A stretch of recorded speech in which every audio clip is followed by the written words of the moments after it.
15절 이스라엘 족속이 그릇 행하여 나를 떠날 때에 사독의 자손 레위 사람 제사장들은 내 성소에 손을 씻겼은즉 그들 내게 가까이 나와 수종을 들게 내 앞에 서서 기름과 피를 내게 드리지니라.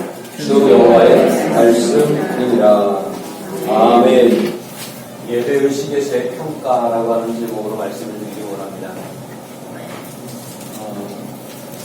코로나19라고 하는 전염병이 온 세계를 휩쓸고 있고 우리나라도 이제 쓸고 지나가서 사실은 많은 위기와 어려움 가운데 있습니다. 질병, 전염병은 끝나도 그 이후에 이어지는 후속 어떤 어려운 일들이 또 많이 생길 것입니다. 경제적인 여파가 대단할 것이고요. 서로 신뢰하고 마주할 수 있는 그런 환경이 아니라 거리를 둬야 되고 하는 이러한 부분 속에서 많은 불편함과 어려움이 있을 것입니다. 정상적인 생활이라고 말하기가 어려울 만큼 힘든 일들이 계속되리라고 생각을 합니다. 어쩌면 그것이 정상이 되어져 말할지도 모르겠습니다. 그러나 이러한 가운데 우리나라도 그렇고 온 세계도 그렇고 하나님의 위로하심과 하나님의 함께하심을 통해서 빠르게 회복되고 역사가 일어났으면 좋겠습니다. 우리가 생각할 때 우리의 머릿속에서는 사람의 생각으로는 불가능할 것 같고 안 될 것 같고 힘들 것 같지만 하나님이 하시면 빠르게 정상으로 회복되게 될 수도 있습니다. 우리 특별히 믿음의 사람들에게 있어서는 하나님의 일하심을 기대하며 소망하는 그것이 바로 믿음이 아닌가 생각을 합니다. 우리의 시각, 우리의 관점으로만 생각하면 이건 끝났어, 이젠 안 돼 라고 생각될 만한 그런 상황들이 벌어지지만 그러나 그럼에도 불구하고 우리의 생각과 상식을 초월하되 상상할 수 없는 방법으로 일하시는 하나님의 역사하심을 통해서 하나님은 역사를 이루어가실 것이고 우리가 생각하지 못하는 다른 방법으로 하나님은 새 역사를 써가실 줄로 믿습니다. 빠르게 회복되기를 기대합니다. 에스겔을 읽으면서 에스겔이 선포했던 그 시대적인 상황과 모두 우리가 처하고 있는 상황이 그리 다르지 않다라는 걸 생각을 했습니다. 에스겔의 시대에는 바벨론이라고 하는 강한 힘에 의해서 포위가 됐고 포로가 됐고 그리고 함락이 됐고 이런 어려움이 있었습니다. 그래서 자유를 만끽할 수 없는 상황에 에스겔은 회개를 선포했고 그리고 회복을 선포했습니다. 오늘 우리가 살아가고 있는 이 시대에 오늘 우리가 당하는 코로나19라고 하는 전염병 속에서 어떤 권력이나 이런 것들은 그런 보여지는 힘이 아니라 보이지 않는 작은 전염병, 세균 이것 때문에 우리는 포위됐고 포로가 됐고 그리고 자유를 만끽할 수 없는 그런 상황 가운데 빠지게 되었을 뿐만 아니라 이제는 정말로 과연 우리가 살아남을 수 있을까 위기를 가진 만큼이나 어려운 상황 가운데 있습니다. 그러나 에스겔이 전한 말씀을 우리가 함께 나누면서 에스겔을 통해서 그 시대에 선포하셨던 하나님의 역사하심이 오늘 이 시대에도 여전히 살아서 역사되고 있음을 믿습니다. 그리고 에스겔을 통해서 회개를 선포하셨던 것처럼 오늘 한국교회를 향해서 세계 믿음의 사람들을 향해서 하나님은 회개를 선포하고 계시고 내가 믿음으로 다시 바로 서야 되겠구나, 하나님의 나라를 더 가까이 해야 되겠구나 라는 생각으로 다시 서는 그런 기회가 되면 좋겠습니다. 뿐만 아니라 하나님께서는 그 바벨론의 포로 생활 가운데서 결국 이스라엘을 회복시키실 것이다 라고 말씀하셨는데 우리도 회복되게 될 줄로 믿습니다. 대한민국이 그동안도 많은 위기들이 있었지만 어려운 일들이 있었지만 다 헤쳐나왔고 넘어왔습니다. 지나왔습니다. 그리고 그 속에 하나님의 역사하심이 있었습니다. 그것처럼 이 위기도 하나님의 도우심 가운데 빠르게 회복될 줄로 믿습니다.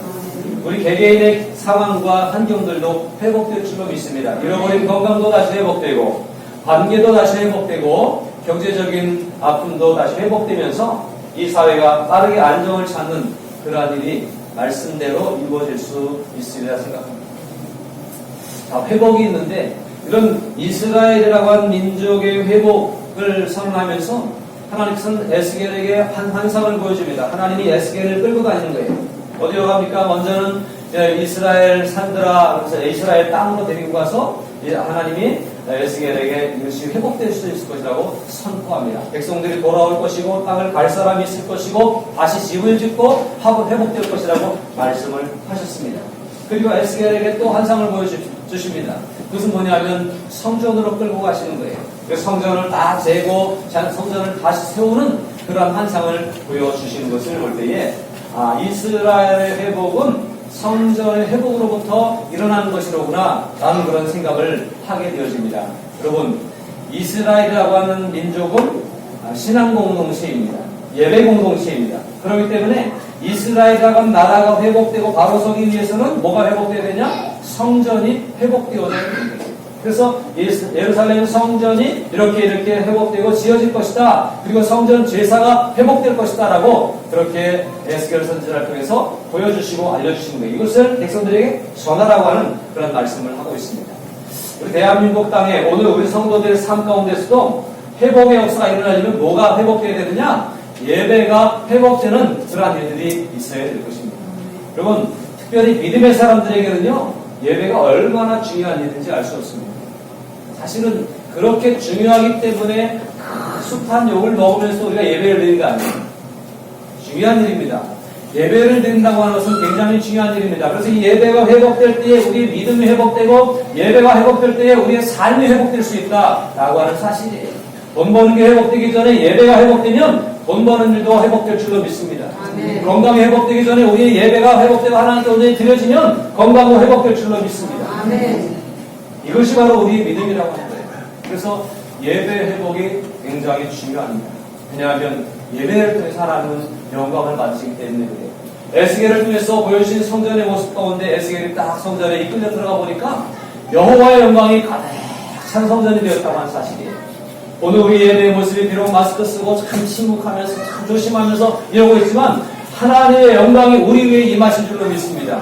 성령의 충만한 역사가 저와 여러분들을 덮으시고 이 예배 공동체를 덮으시고 우리의 일상생활까지도 덮으셔서 하나님의 영광으로 충만하도록 그렇게 역사하시는 줄로 믿습니다. 하나님은 영광 받으시기를 원하시는 분이시고 하나님께 우리를 하나님께 영광 돌려드리는 존재로 창조하셨습니다.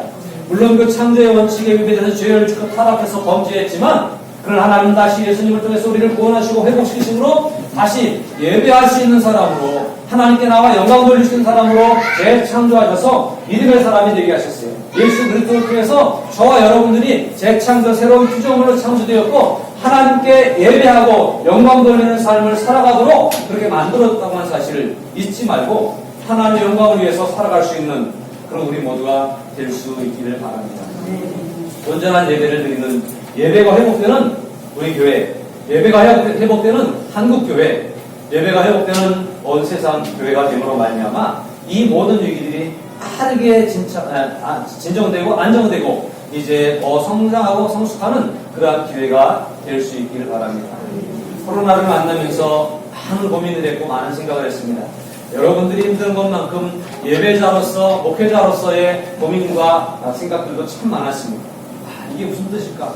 하나님이 왜 우리에게 이런 일들을 경험하게 하셨을까? 라는 생각을 하면서 굉장히 많은 이 한국 교회에 특별히 굉장히 많은 그런 그 변화가 일어나겠다라는 생각을 했습니다.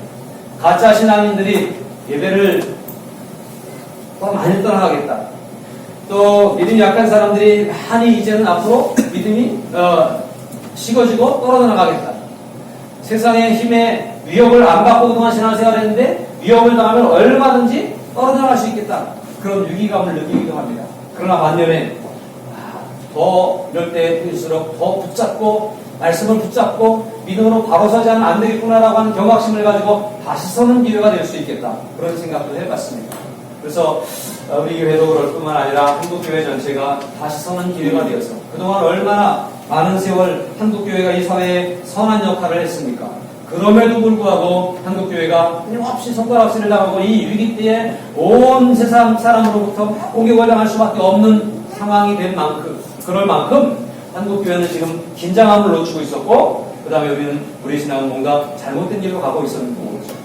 그러나 하나님은 세상 사람들의 손가락을 통해서 우리를 지적하셨고 그리고 우리를 깨닫게 하셨고 바로 서도록 하셨으니 이번 기회에 우리가 더욱더 기도하면서 다시 서서 하나님의 영광에 충만한 예배 공동체, 하나님의 은혜가 가득한 우리의 삶의 현장 될 수 있도록 온전한 믿음이 회복되는 기회가 될 수 있어야겠습니다.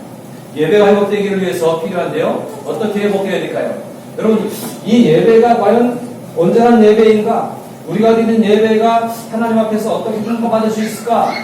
하는 생각을 하면서 오늘 말씀에 에스겔 44장을 한 절만 외웠습니다만 쭉 살펴보면서 말씀을 드리려합니다. 하나님은 우리에게 우리 예배자로서 마음과 몸의 할례를 받기를 원하십니다. 그러니까 예배를 드린다고 하면 아무나 예배를 드리는 게 아니에요. 어떤 사람이 예배를 드립니까? 예수 믿는 사람이 예배를 드리는 거잖아요. 국회의원 출마했던 악선한 어떤 사람 얘기가 나왔어요, 어제. 한 사람이 한 달 사이에 새 종교를 하도록 하니까. 누구 그러면 알만한 유명한 국회의원이에요. 여자 국회의원인데 기독교인인가 했더니 불교인이었고 천주교인 3명도 있고. 그랬더니 내가 세상 다 사회를 아울러야 되기 때문에 그랬다고. 교회 가서 세례를 받고 집사 임명도 받았고 선주교회 가서 세례명도 받았고 불교에 가서 그러기도 했어요. 그런 사람이 마음과 몸에 이게 세례받고 집사 임명은 받았지만 온전한 예배를 드릴 수 있었을까 하는 생각을 해봅니다. 여러분, 물론 우리 아직 어린 친구들은 세례 안 받은 친구들도 많죠. 5월달에 좀 좋아지면 세례 예식을 하려고 합니다. 여러분, 내가 세례 받으면 좋겠다 희망하는 분들은 신청해 주시기 바랍니다. 그런데 세례를 받고 또 마음의 깨끗함을 입은 사람이 예배할 수 있는 거예요. 동네 사람들을 불러다 앉혀놓고 예배 드립시다 그러면 우리 똑같이 앉아있을 수는 있죠. 한 시간을 채울 수는 있고 뭐 노래가 좋으니까 찬양도 따라할 수 있고 또 설교도 들을 수 있지만 찬양한다고 기도한다고 설교를 듣는다고 예배하는 건 아니잖아요. 하나님이 받으시는 예배가 되어야 되잖아요. 그래서 예배를 드려야 되는데 마음과 몸의 할례를 받아야 된다는 거예요. 그리고 오늘 44장에 있는 내용을 쭉 살펴보면 9절에 이런 말씀이 있습니다. 주 여호와께서 이같이 말씀하셨느니라. 이스라엘 족속 중에 있는 이방인 중에 마음과 몸의 할례를 받지 아니한 이방인은 내 성소에 들어오지 못하리라. 마음과 몸의 할례를 받아서 예배자로 예배할 수 있다고 하는 얘기예요. 이방인이기 때문에 안 되는 건 아니에요. 이방인들도 할례를 받으면 하나님 앞에 예배할 수 있었습니다. 그런데 여기에서 왜 이런 말씀을 하셨느냐? 여기엔 이유가 있었어요.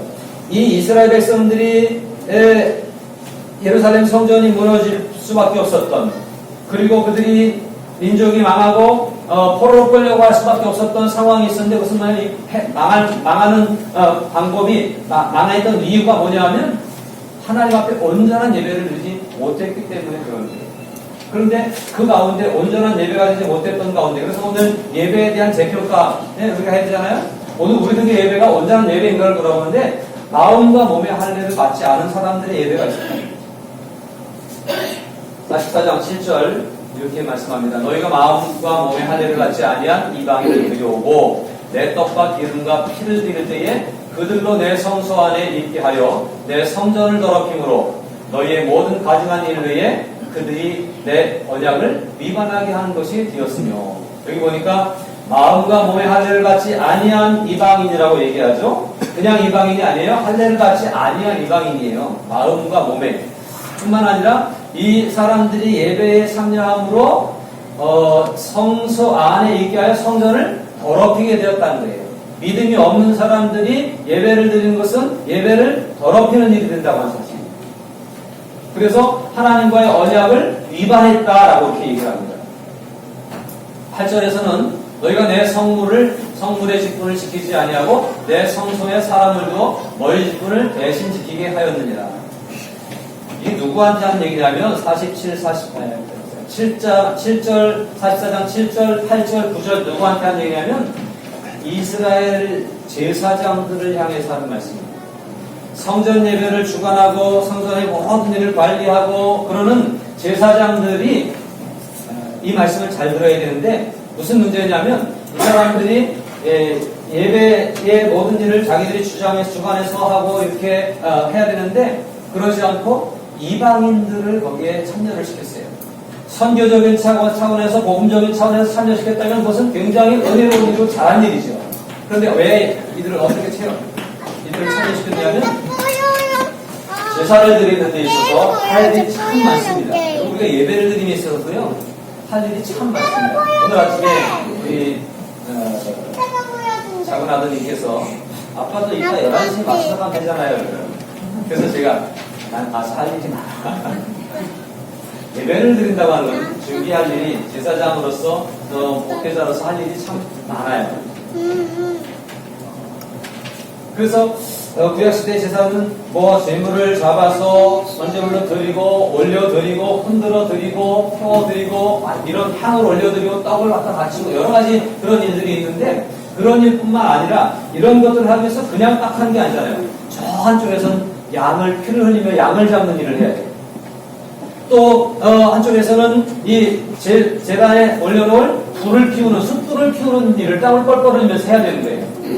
그 씻을 수 있는 물을 길어오는 일을 또 해야 되는 거예요. 아주 허접한 일. 예? 그런 일들도 누가 해야 되는 거였어요? 제사장이 해야 되는 일들이었다는 얘기죠. 이 많은 일들 제사장이 하면서 어느 순간 제사장들이 이거는 우리가 뭐 이렇게 보여지는 것 올려드리고 하나님께 이렇게 영광스러운 모습은 우리가 하지만 허접한 일, 아주 사소한 일 이거는 조음을 좀 시켜드리지 않을까. 그래서 이방에서 잡아온 종들을 여기다가 물 좀 길어오라고 저기 불 좀 피우라고 그 뜨거운 태양 아래서 숯불을 피우는 일을 누구에게 시킨 거예요? 이방인들에게 시킨 거예요. 피를 흘리고 양을 잡는 일 저거 잡아갖고 와 깨끗하게 씻어갖고 와 몇 시까지 이렇게 시켰던 거예요. 근데 그들이 믿음이 있는 사람들이었고 할례를 받은 사람들이었고 제사장이었다면 괜찮은데 아니잖아요. 시키니까 하는 거였고 그렇게 하면서 품삯을 줬겠죠. 생계를 위해서 하는 일이었어요. 제사를 드리는 일이 생계를 유지하기 위한 일에 사용되었던 거예요. 이 사람들에게는. 그러니까 그 제사는 그들의 제사가 아니었던 거죠.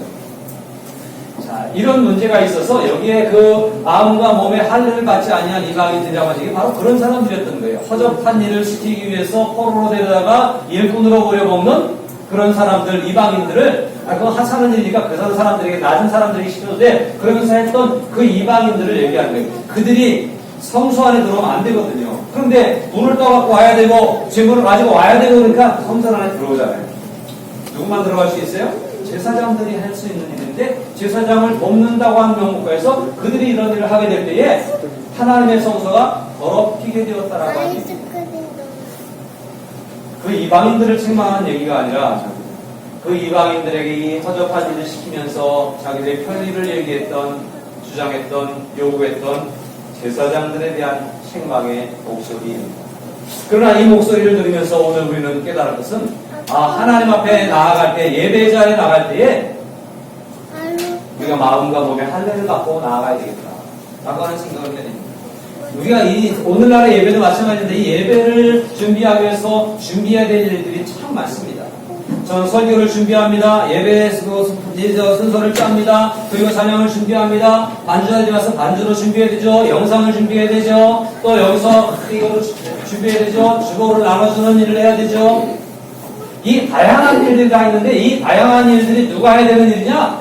제사장이 해야 되는 일인데 그렇다고 목사가 다 하는 게 아니라 우리가 다 제사장과 같은 그런 마음으로 마음과 몸의 할례를 받은 모습으로 이 일에 동참해야 된다고 하는 거예요.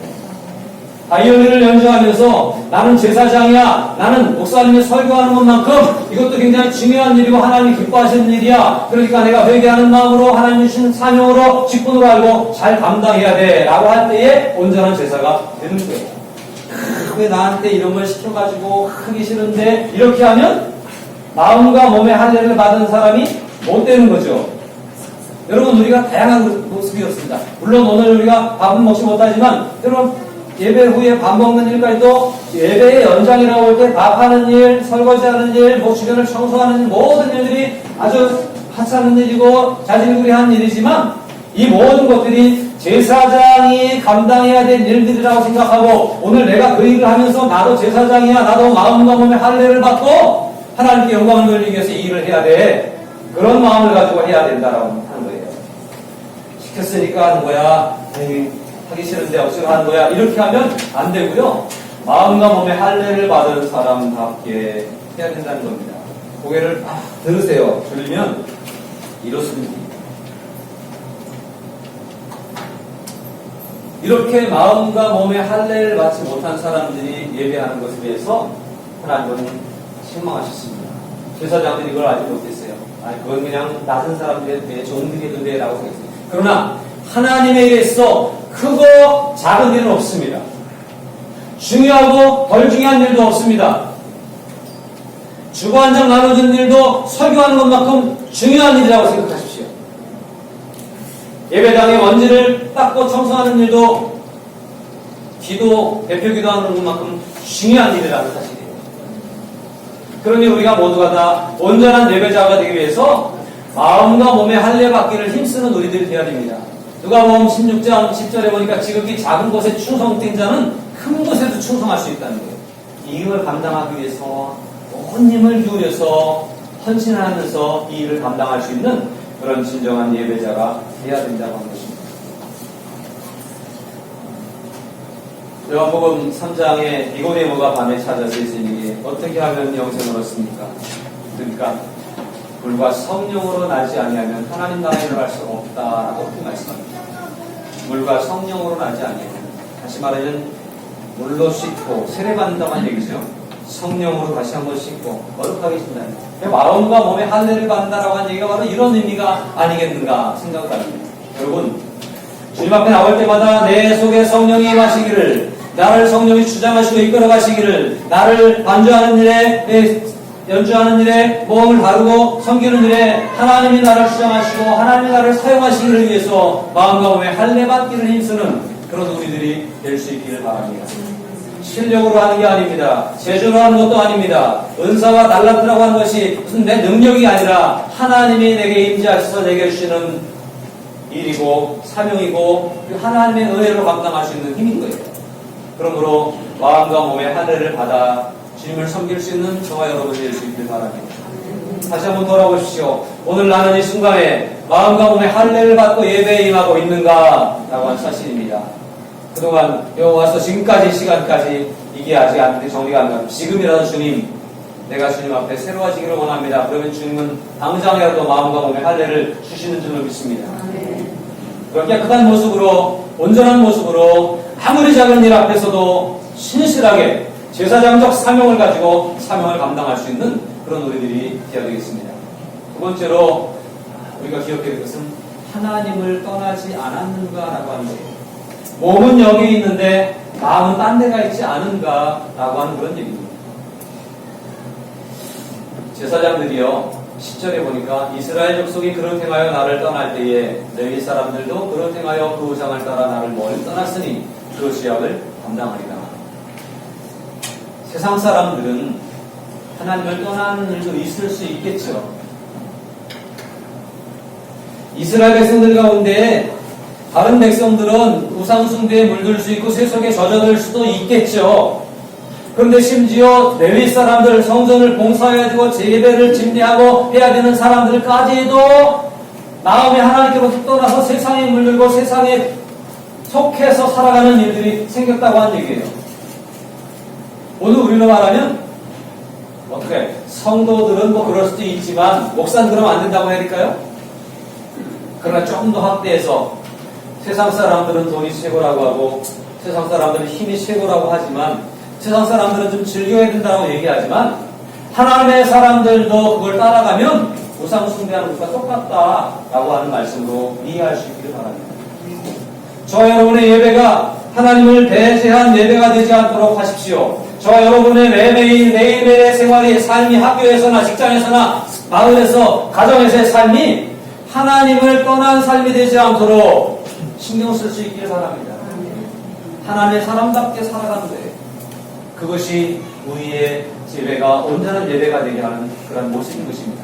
아니 제사장들마저도 세속에 물들어서 돈에 관심을 가지게 되고 서로 편안한 것에 관심을 가지게 되고 아주 소중한 하나님께 제사하는 그 일을 그냥 남에게 맡기면서 나는 그냥 편안하게 생활하려고 하는 그런 모습에 빠져버리는 뿐만 아니라 더 나아가서 우상 숭배에 몸을 던지는 그런 일도 있었다고 하는 거 아닙니까? 그리고 그 혼란하고 어려웠던 이스라엘의 현실 속에 유다의 현실 속에 성전 안에 우상의 형상을 갖다 놓는 그러한 일들까지도 있었다는 것 아시죠? 아니 어떻게 하나님을 섬기는 성전 안에 우상의 형상을 갖다 놓고 하나님도 섬기고 우상도 섬기고 누가? 제사장들이 이런 일들을 하게 될 때에 하나님이 진노하실 만하지 않겠어요? 그들이 전에 백성을 위하여 우상 앞에서 수종들어 이스라엘 족속이 죄악에 걸려 넘어지게 하였으므로 제사장들도 그러니 백성들이 얼마나 더 쉽게 넘어가겠어요? 목회자가 잘못 살면 성도들은 얼마나 더 잘못 살겠어요? 성도들이 잘못 살면 세상 사람들은 얼마나 더 타락하겠어요? 그런데 그렇게 됐다는 얘기잖아요. 내가 내 손을 들어 쳐서 그들이 그 죄악을 감당하였느니라. 하나님께서 보다가 제사장들을 치셨다는 거예요. 그리고 너희가 우상 숭배했으니까 죄를 감당해야 된다 라고 맡기셨다는 거예요.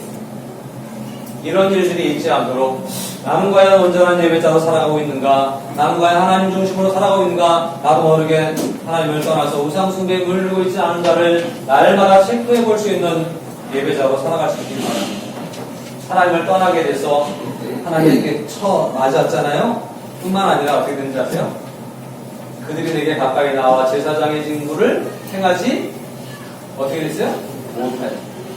이제 앞으로는 제사장의 직분을 감당하지 못해요. 제사장이 제사를 못 드리는 거예요. 왜요? 더러워졌으니까. 우상 숭배에 물들었으니까. 하나님이 그걸 받으시지 않는다는 거예요. 그래서 그들을 그걸 못하게 합니다. 내 성물, 곧 지성물에 가까이 오지 못하니 하나님을 가까이 할 수 없어요. 이런 일들이 벌어져요. 예수 믿는데 예수님을 제대로 안 믿으면 예수님을 가까이 할 수 없다는 거예요. 그들이 자기의 수치와 그 행한 바 가증한 일을 감당합니다. 잘못했으니까 그렇게 될 수밖에 없다고 하는 그런 얘기죠. 이런 일들이 유대의 제사장들에게, 예루살렘 성전을 섬겼던 제사장들에게 주신 하나님의 징계입니다. 너희 이제 앞으로 앞장서서 예배를 드리면 너희들이 올려드린 제물 내가 안 받고 너 그거 하면 안 돼. 제사장이 분명히 제사장이에요. 겉으로는.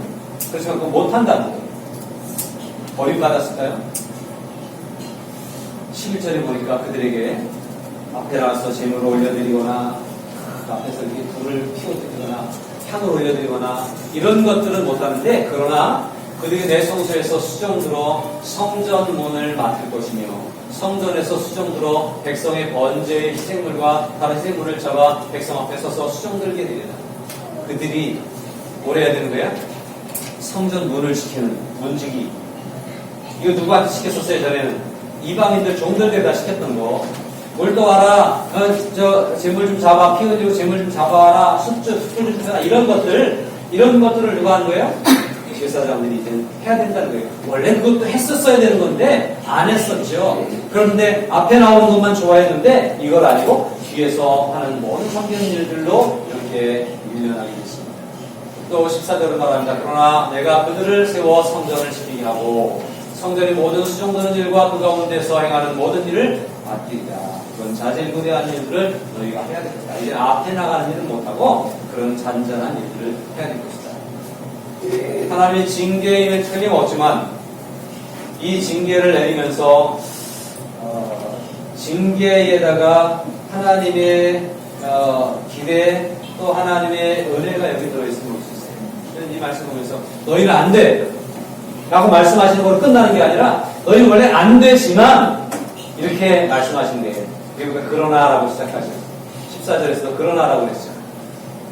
안 되면 안 되는 거지. 왜 그러나라고 하셨을까요? 아예 쫓아내지 않고 그거라도 하게 하신 거예요. 이거 생각해보면 기회가 있는 거죠. 아예 저 집사되거나 그렇게 부정했으면 옛날에 왜 법궤를 만든다가 죽은 사람도 있고, 예? 불을 아무 불이나 가져왔다가 죽은 사람들이 그렇잖아요. 그렇게 하지 않고 하나님께서, 그러나 너희가 그러면 그렇게 해서 안 되는 사람들이고 하면 안 되지만 내가 이런 작은 일들을 맡기겠다 라고 말씀합니다. 그러니까 여러분, 그 작은 일이라도 할 수 있는 거는 하나님의 은혜예요. 아주 지극히 작은 일, 보이지 않는 일, 눈에 띄지 않는 일을 감당함에 있어서도 하나님의 은혜를 생각하면서 내게 이런 기회를 주셨으니 다시 일어서겠다, 그런 마음으로 최선을 다해 감사함으로 감당할 수 있어야 돼요. 전에는 그건 아주 눈에도 들어오지 않는 일이었고 하찮은 일이었고 별 볼 일 없는 일이었지만, 그러나 이것마저도 주님이 주신 은혜라고 생각할 때 그 은혜를 기억하면서 감사함으로 감당할 수 있는 우리들이 되어야 됩니다. 화장실을 청소하는 일도 주님의 전을, 예배당을 청소하는 일이라고 생각하면 주님이 기뻐하시는 일이기 때문에 그 너무나 큰 일이에요. 바닥에 있는 풀을 한 포기 뽑는 일도 하나님이 기뻐하는 일이기 때문에 이건 소중한 일이고 아주 중요한 일이라고 하는 것입니다. 누가 알아주지 않아도, 봐주지 않아도 너무너무 귀한 일이라고 하는 사실을 인식하면서 모여서 드린 예배뿐만 아니라 생활 속에서, 삶 속에서 드려지는 모든 예배들이 그렇게 살아있기를 바랍니다. 하나님을 떠나지 않고 늘 하나님 앞에서 있는 거예요. 휴지 한 장을 줍는 일이 하나님이 보시는 거예요. 영감 받으시는 일이에요. 그래서 지나가면서 아이들, 넘어진 아이들 일으켜주는 일이 하나님이 기뻐하시고 즐거워하시는 일이에요. 그리스도인들이 세상 구석구석 살면서 남모르게 선한 일, 봉사하는 일에 힘쓸 때에 그것이 하나님이 기뻐하시는 살아있는 예배가 될 수 있다라고 하는 겁니다.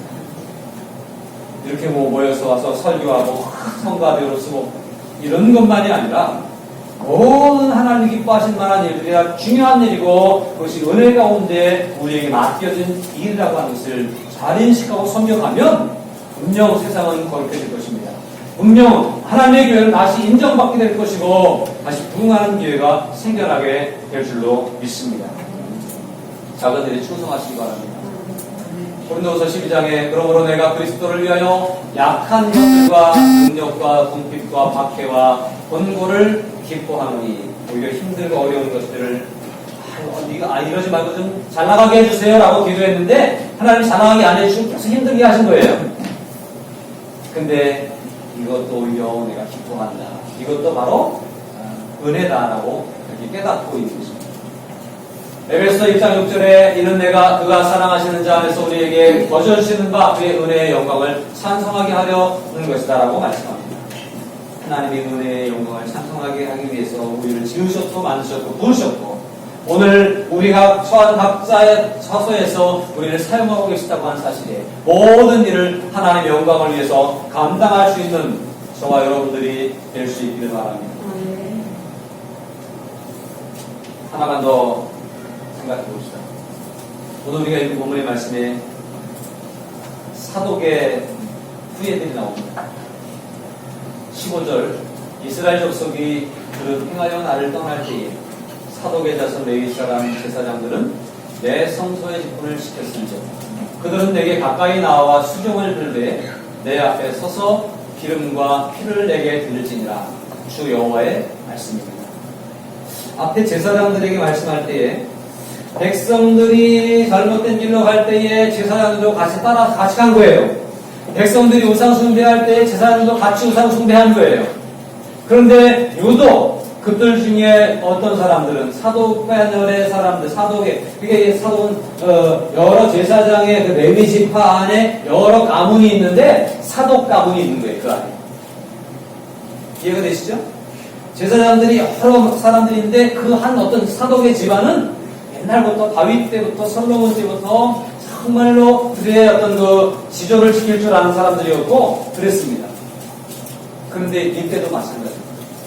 다 타락해서 다 딴 길로 가고 있는데 이스라엘 족속이 다 그릇 행하여 나를 떠날 때에 다 떠나고 있어요. 저기도 가네 목사님도 가네 다 가는 거예요. 그런데 어떻게 했어요? 사독의 자손 레위 사람 제사장들은 내 성소의 직분을 지켰음즉 이 직분을 소중한 것으로 알았습니다. 사람들은 떠나갈지 모르지만 흩어질지 모르지만 사람들은 이것을 쉽게 생각하는지 모르지만 하나님이 내게 맡겨주신 비록 작은 것이라도 이것이 소중한 것임을 알아서 이것을 끝까지 지키고 견뎠다고 하는 사실입니다. 여러분, 우리에게 맡겨진 사명이 있습니다. 우리에게 예배의 사명이 있고요, 섬김의 사명이 있습니다. 사랑해야 될 이유가 있습니다. 하나님이 우리에게 맡겨주신 귀한 일들입니다. 이 일들을 끝까지 잡고 지킬 수 있어요. 나만 이렇게 하면 뭐해? 다 안 하는데 나 혼자야 표시는 나겠어? 라고 할 것이 아니라 나라도 잘 잡고 있어야 됩니다. 그런 마음을 가지고 온전히 섬길 수 있어야 됩니다. 무엇을 위한 거예요? 나의 유익을 위해서 하는 게 아니에요. 재미를 위해서 하는 게 아니에요. 내 인생의 어떤 뭐 행복을 위해서 하는 것도 아니에요. 하나님이 내게 맡겨주신 일이라고 생각하기 때문에 이 일을 하는 거예요. 신앙생활 재미가 없다고 떠나는 사람들도 있습니다. 신앙생활이 뭔가 불편하다고 떠나는 사람들도 있습니다. 그러나 그것을 위해서가 아니라 하나님의 나라를 위해서 하나님이 기뻐하신 일이기 때문에 내가 조금 희생하면, 내가 조금 헌신하면 하나님이 굉장히 기뻐하시고 영광 받으시기 때문에 그 일을 위해서 하는 거예요. 그렇기 때문에 떠나지 않고 버틸 수 있을 겁니다.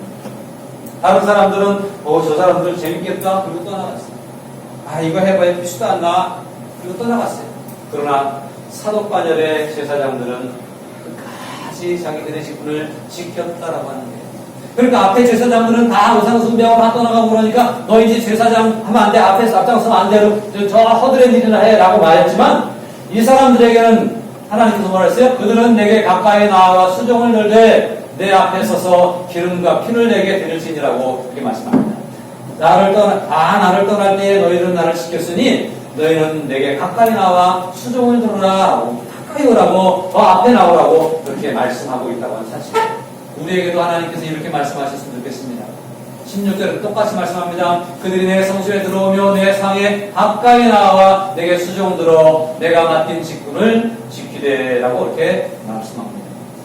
하나님은 작은 일에 충성한 자에게 더 좋은 것들을 맡기십니다.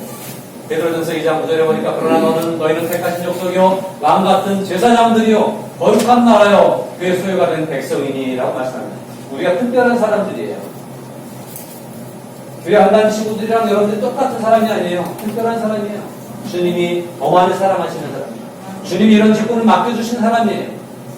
세상에 살아가는 많은 사람들 가운데 우리는 특별히 고르고 선택받은 사람들입니다. 이 직분을 마치 제사장이 직분을 감당해야 됐던 것처럼 사독계열의 제사장들이 한 사람이 다 떠나가도 꿋꿋하게 고집스럽게 우직하게 그 자리를 지켰던 것처럼 오늘 믿음의 사람들이 그 자리를 잘 지킬 수 있어야 돼요. 나도 제사장이다. 그런 마음을 가지고 섬길 수 있어야 될 것입니다.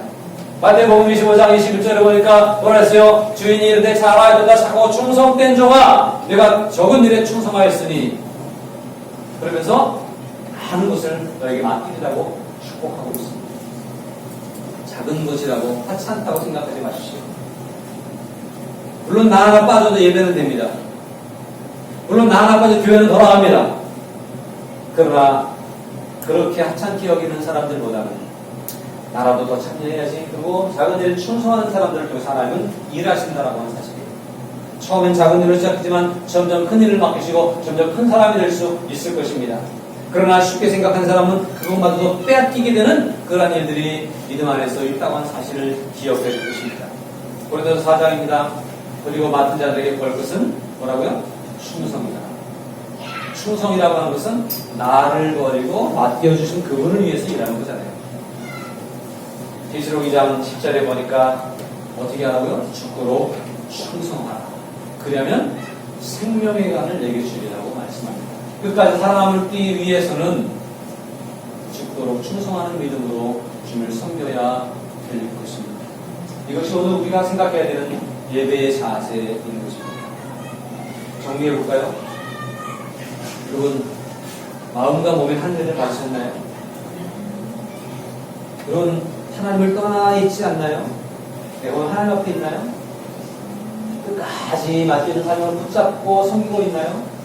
이것이 바로 온전한 예배자의 모습인 걸 알고 이것을 지킬 수 있는 저 여러분들 될 수 있습니다.